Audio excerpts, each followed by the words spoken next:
We're still reading My Sweet Audrina.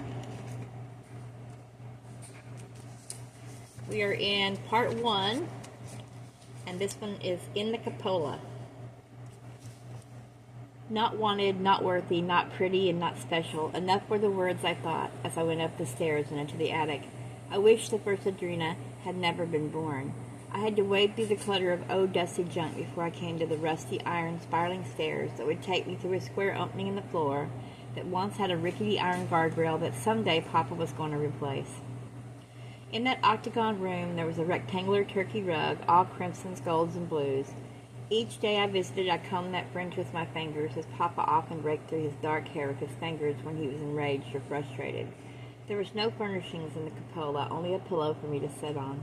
The sunlight through the stained glass windows fell upon the carpet in swirls like brick peacock feathers and confused the designs with patterns of colored light. The legs and arms were patterned too, like impermanent tattoos. High above, dangling down from that apex of pointed roof, were long rectangles of painted glass, Chinese wind chimes that hung from scarlet silken cords. They hung so high the wind never made them move, yet I often heard them tinkle and tinkle. If just one time they would sway from me while I watched, then I could believe I wasn't crazy. I fell down on the cushion on the rug and began to play with the old paper dolls that I kept lined up around the walls. Each one was named after someone I knew, but since I didn't know too many people, many of the paper dolls had the same names. But only one was named Audrina. It seemed I could vaguely remember once there had been men and boy dolls, but now I only had girls and ladies. I was so absorbed in my thoughts that I didn't hear a sound until suddenly a voice asked, "Are you thinking about me, sweet Audrina?" My head jerked around. There stood Vera in the haunted colored lights of the cupola.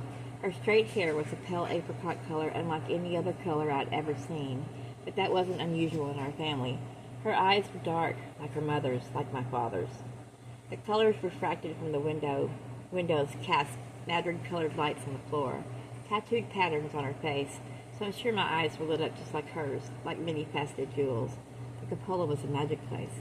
"Are you listening to me, Audrina?" she asked, her voice whispery and scary. "Why do you sit there and not answer? Have you lost your vocal cords as well as your memory?"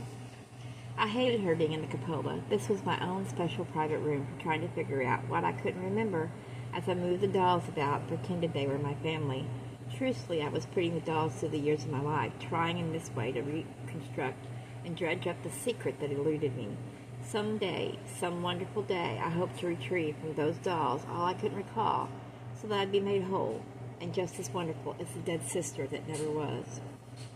Vera's left arm had just come out of a cast. She moved it gingerly as she stepped into my little sanctuary.